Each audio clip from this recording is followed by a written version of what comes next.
बिस्मिल्लाहिर्रहमानिर्रहीम। अस्सलाम वालेकुम नादरीन, आप यूट्यूब चैनल देख रहे हैं। मैं इमरान खान हूँ। नादरीन, एक बड़ा अफसोसनाक वाक़या पेश आया। ये पेशावर का थाना अरमड़ का इलाका है और उसकी हदूद में मुफ्ती मुनीर शाकिर साहब शहीद हो गए हैं।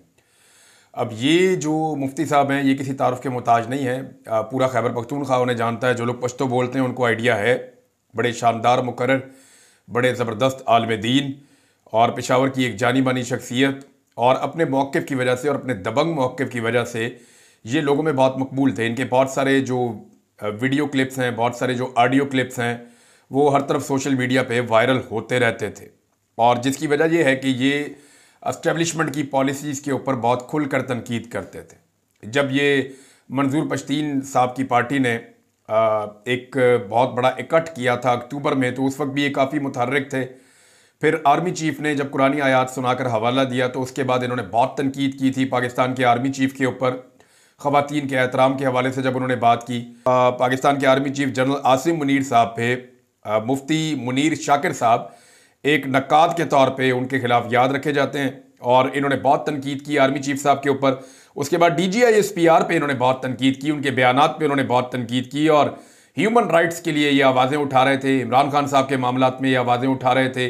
जो जुल्म, ज़्यादती और बर्बरियत की जा रही है पाकिस्तान में, उसके खिलाफ ये आवाज़ें उठा रहे थे। तो मुफ्ती मुनीर शाकिर साहब एक इख्तलाफी आवाज़ थे, एक इंडिपेंडेंट आवाज़ थे, और एक नज़रियाती आवाज़ थे जो एस्टेब्लिशमेंट के जुल्म और जबर का निशाना बनने वालों के साथ खड़े हो रहे थे। अब DGI-SPR ने जब ये बात की थी ना कि आपको जहेज़ में मिले हैं ये सारे मादनियात, तो इस पे इन्होंने बड़ी ज़बरदस्त एक तकरीर की थी और बहुत ज़्यादा तनकीद की थी DGI-SPR पे। कुछ इंटरव्यूज़ भी इनके बड़े वायरल हुए थे। थोड़े दिन पहले इन्होंने कहा जी कि मेरी जान खतरे में, और थोड़े दिन पहले इन्होंने बताया कि उन्हें धमकियां मिल रही हैं, और वो बताते हैं कि उनको धमकियां दी जा रही हैं कि वो अपने मौक़िफ़ के हवाले से लचक पैदा करें। लेकिन मुफ्ती साहब ने अपने मौक़िफ़ के हवाले से लचक पैदा नहीं की, और पश्तूनों की नज़र में या पश्तून नौजवानों की नज़र में उनकी बड़ी अहमियत और बड़ी वक़्त थी। लेकिन अब वो कत्ल हो गए हैं। एक धमाका किया गया, और उस धमाके के नतीजे में दीवार के पास ID लगाई गई है। फिक्स एक बम किया गया था, और मुफ्ती साहब जब वहाँ करीब थे तो धमाका किया गया, जिसके नतीजे में मुफ्ती साहब शहीद हो गए। उनकी जो फैमिली है वो बहुत परेशान है। जितने खैबर पख्तूनख्वा में लोग हैं, वहाँ पे ये एक बहुत बड़ी खबर की तरह फैली है। लोग इसके ऊपर मजम्मत कर रहे हैं, इसके ऊपर आवाज़ उठा रहे हैं। फजलुर रहमान साहब ने इसके ऊपर बहुत तनकीद की है, हुकूमत को आड़े हाथों लिया है, एस्टेब्लिशमेंट को आड़े हाथों लिया है।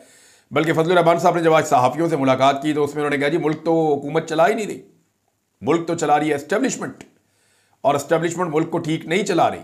ये जाली हुकूमत है और ये एस्टेब्लिशमेंट ने बनाई हुई है, और आज सारा कुछ उन्हीं के कंट्रोल में है। वही सब कुछ, जो कुछ भी मुल्क के साथ हो रहा है उसके लिए वही रिस्पॉन्सिबल है। तो शहबाज शरीफ, मोहसिन नकवी और ये बाकी लोगों के बारे में उन्होंने कहा कोई औकात नहीं है, और ना इनके पास कोई इख्तियार है। इख्तियार सारा का साथ जो है वो मिलिट्री एस्टेब्लिशमेंट के पास है। बहरहाल ये एक और इख्तलाफी आवाज़ आज बंद हो गई। एक और ऐसी आवाज़ जो एस्टेब्लिशमेंट के खिलाफ बात करती थी, उसको खामोश करवा दिया गया। यही कुछ पाकिस्तान में किया जा रहा है, लगातार किया जा रहा है। रज़ी ताहिर साहब के बकौल ये मुफ्ती साहब जो है, इन्होंने बाकायदा हुकूमत को आगाह किया था कि इनकी जान को ख़तरा है और इनको धमकियां दी जा रही हैं, लेकिन हुकूमत ने तवज्जो नहीं दी, और अब वो शहीद हो गए हैं। और अब हुकूमत कहेगी जनाब ये बड़ा नुकसान हो गया। खैबर पख्तूनख्वा की हुकूमत को इनके लिए स्पेशल सिक्योरिटी का बंदोबस्त करना चाहिए था, जो बहुत ज़रूरी था, लेकिन बदकिस्मती से ऐसा किया नहीं गया, और मुफ्ती साहब जो हैं वो शहीद हो गए। इससे पहले देखें, 1 महीने के अंदर 2 बड़े उलमा शहीद हो गए हैं। हामिदुल हक साहब की शहादत हुई इससे पहले, जो मौलाना समीउल हक साहब के बेटे हैं कोड़ा खटक में, और उसके बाद अब जो है ना मुफ्ती मुनीर शाकिर साहब की शहादत हो गई है।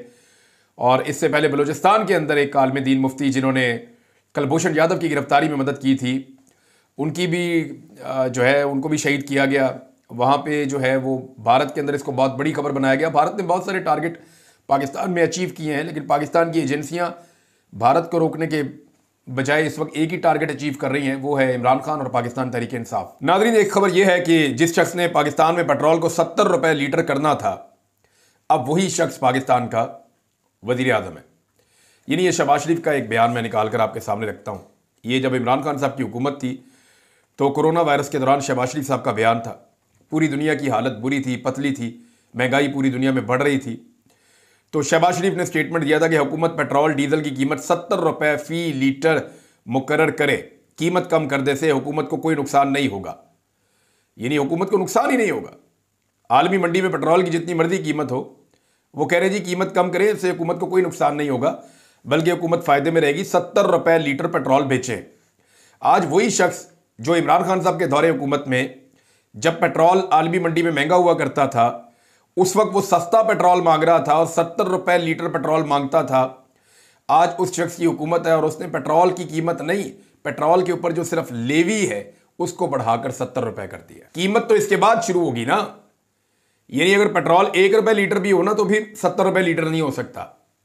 उसकी वजह यह है कि 70 रुपए तो उसके ऊपर लेवी ले रहे हैं। जिस शख्स ने यह दावा किया था कि उसकी हुकूमत होती तो वो 70 रुपए लीटर पेट्रोल बेचता, और इमरान खान को 70 रुपए पेट्रोल बेचना चाहिए लीटर, क्योंकि इससे हुकूमत को कोई नुकसान नहीं होगा। आज उस शख्स की हुकूमत है। आलमी मंडी में पेट्रोल इमरान खान साहब के दौरे हुकूमत की निस्बत आज 40% सस्ता है, लगभग आधी कीमत पे मिल रहा है। और ये बेच कितने में रहे हैं? 70 रुपए तो सिर्फ उसके ऊपर लेवी ले रहे हैं। अंदाजा कीजिए आप ये कैसे फ्रॉडी हैं जो पाकिस्तान के ऊपर मुसल्लत किए गए हैं। इसमें सनाउल्लाह मस्ती खेल साहब ने एक स्टेटमेंट दिया। वो कहते हैं अप्रैल 2022 में जब खाम तेल की कीमत $117 फी बैरल थी तो पाकिस्तान में पेट्रोल की कीमत 150 रुपए फी लीटर थी।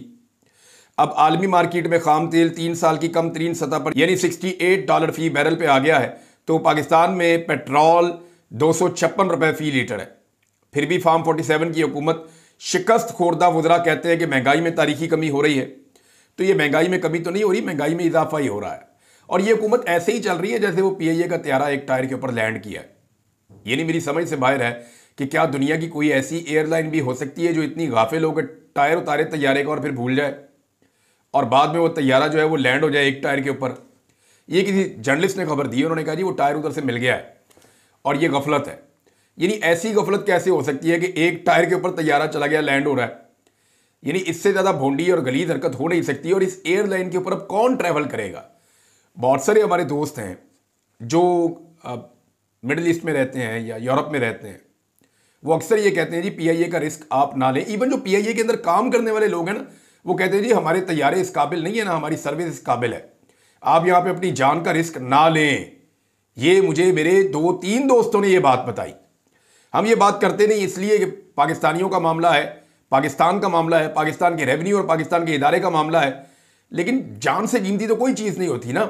जब आप इंसानी जानों से खेलना शुरू कर देंगे तो सिर्फ हम इसलिए खामोश रहें कि जनाब ये पाकिस्तान की एयरलाइन है, इसको ऊपर उठाना है, चाहे लोग उसके अंदर मरते जाएं। तो एक टायर के ऊपर इन्होंने ऐसे तैयारे को लैंड करवाया जैसे इन्होंने फार्म 47 के ऊपर असेंबली के अंदर बंदे लैंड करवाए थे। यानी हर चीज़ इस हुकूमत की जाली है, हर बात में इस हुकूमत की 2 नंबरी है। नादरीन, एक और पाबंदी लग गई है पाकिस्तान में और सिर्फ एक लाइन का पैगाम भिजवाया गया है न्यूज़ चैनल्स को। सोराब बरकत साहब ने भी खबर दी है और न्यूज़ चैनल को सिर्फ एक लाइन का पैगाम भिजवाया गया और ये पैगाम वहीं से गया जहाँ से जाता है। यानी मुझे टीवी चैनल वाले जब कह रहे थे ना कि आपको हम रखना चाहते हैं अपने टीवी चैनल में, लेकिन हमें एक NOC दरकार है, तो वो NOC जो है वो पैमरा ने नहीं देना होता, हुकूमत ने भी नहीं देना होता, वो मिलिट्री एस्टेब्लिशमेंट ने, एजेंसियों ने देना होता है, या ISPR से जारी होगा। तो अब जनाब एक लाइन का हुक्मनामा आया टीवी चैनल्स को और उसके ऊपर अमल दरामद हो रहा है। देख लेते हैं ना कौन सा टीवी चैनल उन्हें दिखाता है कि इम्तियाज गुल is banned from appearing on television, कि अब इम्तियाज गुल साहब को बैन कर दिया गया है, टेलीविजन पे उनको नहीं दिखाया जाएगा। वजह क्या है?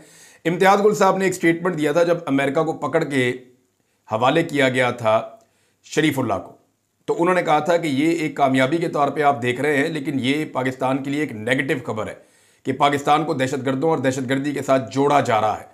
उन्होंने बवक्त इस मामले को उठाया था और उसके बाद एक नया नैरेटिव बना था। तो इम्तियाज गुल साहब पे बहुत गुस्सा है जनाब एस्टेब्लिशमेंट को, और उसके बाद उनके स्टेटमेंट्स, क्योंकि वो तनकीद करते हैं हुकूमती पॉलिसीज़ पे, एस्टेब्लिशमेंट की पॉलिसीज़ पे, लिहाजा उनको भी अब दीवार के साथ लगा दिया गया और उनको भी जनाब अब मना कर दिया गया कि किसी सूरत भी इम्तियाज गुल साहब अब टीवी चैनल पे दिखाई नहीं देंगे। फिलहाल ये दावा है। नाज़रीन, खैबर पख्तूनख्वा में धमाके हुए, मैंने आपको रिपोर्ट किए कि ग्रेनेड्स के साथ जो है वो धमाके किए गए, आलम दीन जो है उनको शहीद कर दिया गया। थोड़े दिन पहले एक और आलम दीन को भी शहीद किया गया था।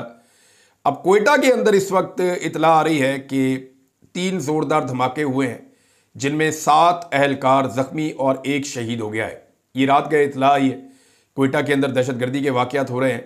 इस्लामाबाद में खुदकुश बम्बारों के दाखिले की इतलात भी सर्कुलेट कर रही हैं जबकि लाहौर में 2 खुदकुश बमबार दाखिल हुए, जिनमें से एक पकड़ा गया है, दूसरे के बारे में अभी तक कोई इन्फॉर्मेशन हमारे पास नहीं है। तो इस किस्म की चीज़ें जो हैं वो फ्लोट कर रही हैं।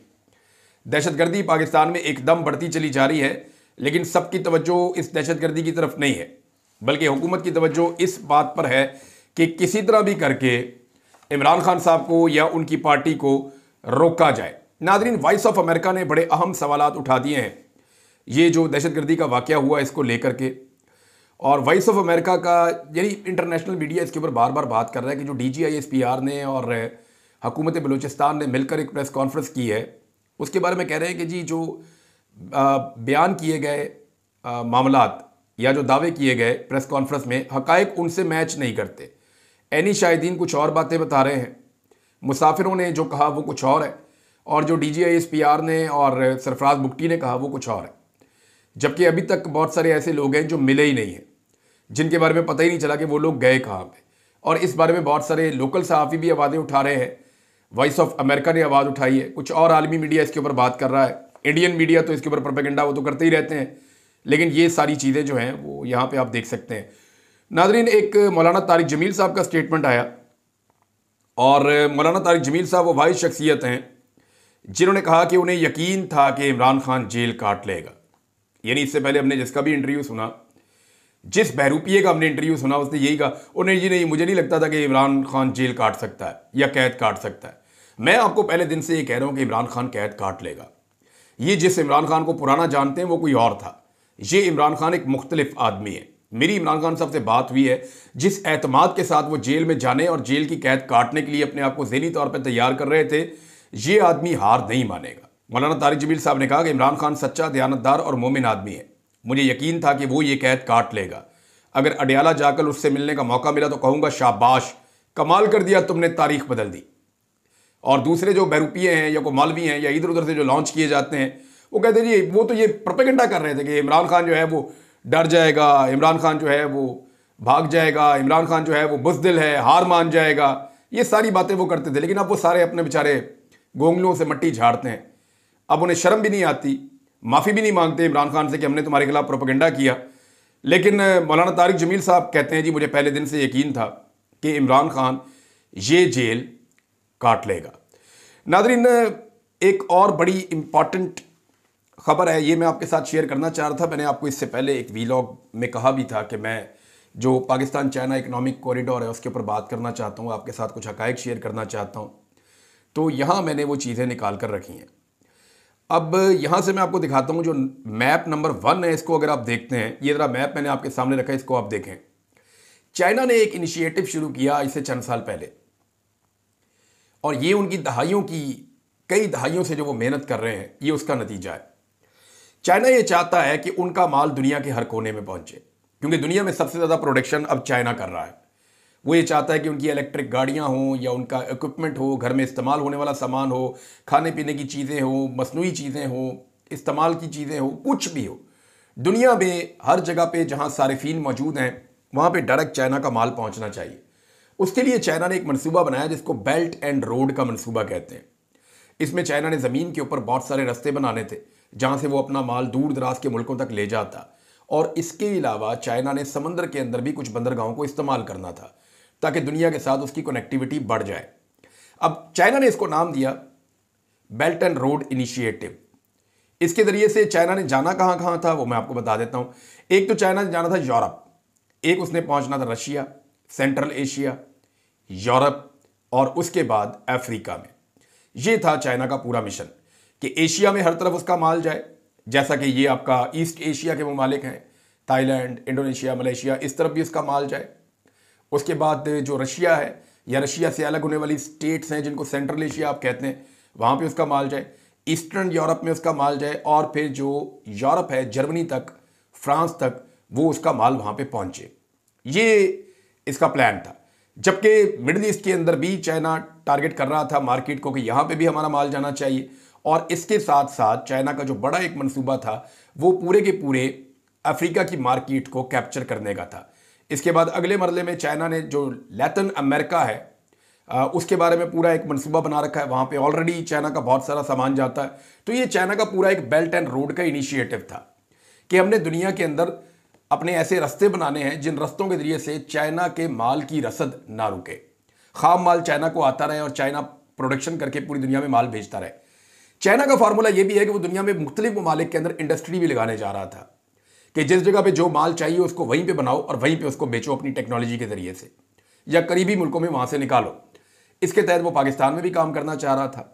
ये पहला नक्शा अगर आप देखें तो ये बीजिंग से शुरू होता है और ये कई स्टेट से होता हुआ अफगानिस्तान के करीब से सेंट्रल एशिया से गुजरता है, फिर ईरान में दाखिल हो जाता है, वहां से ये तुर्की में चला जाता है और ये आगे चला जाता है। नीचे वाली अगर आप रेड लाइन देखें तो ये समंदर के अंदर ट्रेवल करती है किनारे किनारे पे। ये चाइना से निकलकर नीचे थाईलैंड की तरफ आती है, यहां से ये बांग्लादेश की तरफ जाती है। बांग्लादेश की बंदरगाह जो है वो चाइना के पास है। उसके बाद ये नीचे आ जाती है श्रीलंका में, जहां पे भी एक बंदरगाह चाइना के पास है। फिर ये आ जाती है गवादर में। अमली तौर पे गवादर की बंदरगाह इस वक्त चाइना के पास है और पाकिस्तान क्योंकि पैसे वापस नहीं कर पाएगा तो फिर क्या करेगा पाकिस्तान, बंदरगाह ही देनी पड़ेगी।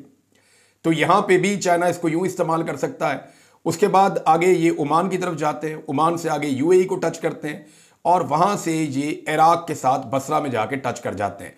और फिर यही लाइन जो है वो ओमान में स्टे करने के बाद नीचे निकलती है और अफ्रीका के ममालिक को जाके टच करती है और पूरा बरे आजम अफ्रीका फिर ये आगे से कवर करते हैं। तो ये है जनाब इसकी पहली पिक्चर जो आपने देखी। ये दूसरा नक्शा आप देखिए, इसमें आपको और क्लैरिटी के साथ नजर आएगा। जो ऊपर येलो वाला है ये बेल्ट एंड रोड इनिशिएटिव है। इसमें आप गौर करें तो अब ये नए नक्शे के मुताबिक अफगानिस्तान में दाखिल हो रहे हैं।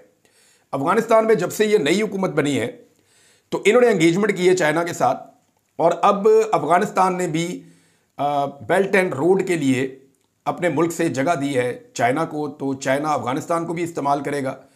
उसके साथ साथ जो तुर्कमेनिस्तान, उज़्बेकिस्तान, किर्गिस्तान, ताजिकिस्तान, इन सारे मुल्कों में से गुजरता हुआ, इवन मंगोलिया में से भी गुजर रहा है, तो ये पहुंचेगा इस्तांबुल और वहां से फिर मॉस्को की तरफ और मॉस्को से आगे फिर यूरोप में दाखिल होगा और बेल्जियम की तरफ जाएगा, नीचे से इटली की तरफ जाएगा। और जो ग्रीन वाली आपको लाइन नजर आ रही है ये सारे समुद्री रास्ते हैं, ये भी यूरोप को जाके टच करेंगे और कीनिया में नीचे अफ्रीका तक पहुंचेंगे। फिर यही माल जो है वो आपका साउथ अफ्रीका तक भी जाएगा। ये नेक्स्ट जो तीसरा मैप है इसको आप देखें तो आपको आइडिया हो जाएगा कि यूरोप को कैसे घेरा है। ये जो ऊपर करके आपको एक पूरा एक मुंह सा नजर आ रहा है रेड कलर का नक्शे के अंदर, तो इसको अगर आप गौर से देखें तो आपको पता चल जाएगा कि यूरोप को किस तरह से चाइना घेर रहा है। हमारी जितनी भी मसनूआत हैं वो यूरोप में पहुंचनी चाहिए, हमारे रास्ते जो है वो यूरोप के साथ भी खुलने चाहिए। ये जो डॉटेड लाइंस हैं ये बहरी जहाज़ों का रास्ता है और ये जो रेड लाइन है ये कॉरिडोर है, यानी ये इसके ऊपर ट्रक चलेंगे, कंटेनर्स चलेंगे, तो ये वो वाला रास्ता है। अच्छा, पाकिस्तान के अंदर आप ये देखें ग्रीन लाइन आपको नजर आ रही है जो गवादर में जा रही है काशगर से शुरू होकर, ये है सी पैक, पाक चाइना इकोनॉमिक कॉरिडोर, ये सी पैक है जनाब। अब इस सी पैक का क्या चाइना को कोई फायदा होगा? देखें पाकिस्तान अपने आप को गेम से आउट करता चला जा रहा है। वो कैसे कर रहा है जरा अगला नक्शा आप देखें फिर मैं आपको बताता हूं। ये नेक्स्ट मैप के अंदर अगर आप देखें तो अफगानिस्तान के अंदर या अफगानिस्तान के ऊपर वाले जो ममालिक हैं इसके अंदर इस्तांबुल में, तुर्की में, एथेंस में, वेनिस में, जर्मनी में, मॉस्को में, हर जगह पे चाइना अपना बेल्ट एंड रोड का इनिशिएटिव ये ब्लू लाइन में लेकर गया है। और जो रेड लाइन है या जिसको आप पिंक लाइन कह सकते हैं ये समुद्री रस्तों से यूरोप तक भी जा रहा है, अफ्रीका तक भी जा रहा है, सेंट्रल एशिया नहीं पाकिस्तान को ग्वादर को टच कर रहा है और उसके बाद ये गल्फ ममालिक तक यानी जो अरब ममालिक है वहां तक भी जा रहा है। तो ये आपने चारों मैप देख लिया। पाकिस्तान ने किया गया, पाकिस्तान ने अपनी पॉलिसी को बदला। मैं आपको बार बार ये कहा करता था आज से चंद साल पहले तक कि एक बहुत बड़ा पाकिस्तान के पास मौका है और चाइना के लिए एक सबसे छोटा रास्ता बनने जा रहा है। ये जो इतने लंबे रास्ते चाइना अबूर कर रहा है पाकिस्तान के लिए, गवादर की बंदरगाह और ये जो सी पैक का रोड है ये सबसे छोटा रास्ता बन जाएगा। लेकिन पाकिस्तान ने अमेरिका की बातों में आकर अमरीकी जंग का हिस्सा बनना पसंद किया, जिसकी वजह से पाकिस्तान के कुछ ताल्लुकात मुल्कों के साथ खराब हो गए और उसके बाद पाकिस्तान में एक अनारकी का दौर शुरू हो गया। उस अनारकी के दौर में पाकिस्तान में दहशतगर्दी बढ़ती चली गई। चाइनीज़ जो जितने भी इंजीनियर थे उनके ऊपर बहुत सारे अटैक्स हुए, बहुत सारे हमले हुए, हालात इतने ज़्यादा ख़राब हो गए कि अब पाकिस्तान के अंदर ट्रैवल करना मुश्किल है। गवादर में जो इंटरनेशनल एयरपोर्ट बनाया गया, चाइना ने वहाँ पे ये बनाया, बहुत बड़ा एयरपोर्ट है, मैंने वो देखा भी है। तो गवादर एयरपोर्ट के ऊपर जो इंटरनेशनल लेवल का एयरपोर्ट है, कहा जा रहा था कि एयरपोर्ट बनेगा तो गेम चेंजर हो जाएगा। कोई एक इंटरनेशनल फ्लाइट अभी तक गवादर एयरपोर्ट के ऊपर नहीं उतरी। इतने महीने हो गए इफ्तिताह करके आ गए ये। क्यों नहीं उतर रही इंटरनेशनल एयरपोर्ट के ऊपर इंटरनेशनल फ्लाइट्स ग्वादर में? उसकी वजह यह है कि आप दुनिया में अकेले होते जा रहे हैं। ओमान जो ग्वादर के बिल्कुल सामने वाक़ है, क्योंकि पाकिस्तान ने ग्वादर का जो ये जजीरा है ये ओमान से लिया था, पहले ये ओमान की मलकियत होता था। अगर आप ओमान में खड़े हो जाएं समंदर के किनारे मखसूस जगहों पे तो आपको ग्वादर नज़र आता है। और अगर आप ग्वादर में ऊपर जाके जहाँ वो पीसी होटल बना हुआ है वहाँ टॉप पे जाके आप खड़े हो जाएं तो वहाँ से आपको ओमान की लाइटें रात के वक्त आपको नज़र आती हैं। तो ये जनाब ओमान ने अपने वीज़े बंद कर दिए पाकिस्तानियों के लिए, दुबई ने अपने वीज़े बंद कर दिए पाकिस्तानियों के लिए, सऊदीया जो है वो उम्रे के वीज़े रिजेक्ट करता चला जा रहा है। अरब ममालिक पाकिस्तान से नाराज़ हैं। ईरान के साथ हमारे ताल्लुकात वैसे ही ठीक नहीं है। अफगानिस्तान के साथ हमने अपने ताल्लुकात जानबूझ के हम बर्बाद कर रहे हैं। इंडिया के साथ वैसे ही ताल्लुकात ठीक नहीं है। और चाइना परेशान है कि पाकिस्तान में दहशतगर्दी रुकने का नाम ही नहीं ले रही। पूरी दुनिया में पाकिस्तान दूसरे नंबर पर आ गया है। तो वो जो हमारी एक अपॉर्चुनिटी थी, हमने अपने पाँव पे खुद कुल्हाड़ा मारा और बेड़े ही गर्क कर लिया पकड़ के। अब हालात ये है कि चाइना वो रास्ते ढूंढ रहा है बेल्ट एंड रोड इनिशिएटिव में जो पाकिस्तान को बाईपास करके जा रहे हैं। मैक्सिमम होगा पता कि आने वाले दिनों में अगर हमने अपना किबला ठीक ना किया और अगर हम पाकिस्तान के अंदर अमनो अमान लाने में हम कामयाब ना हुए और पाकिस्तान के अंदर कॉन्फिडेंस वापस रीबिल्ड ना किया, पाकिस्तान में सियासी और माशी इस्तेहकाम ना आया, अमनो अमान ना आया, तो फिर चाइना बारों बार रास्ते ढूंढेगा और वो सिर्फ आपकी ग्वादर की बंदरगाह को इस्तेमाल करेगा। और उसने पहले ही कई मुल्कों की बंदरगाहें ले ली हैं, आपको भी अपनी बंदरगाह देनी पड़ जाएगी क्योंकि पैसे वापस करने की तो अब औकात है नहीं। अब तक के लिए इतना ही। अपना ख्याल रखिएगा, अपने चैनल का भी। अल्लाह हाफ़िज़।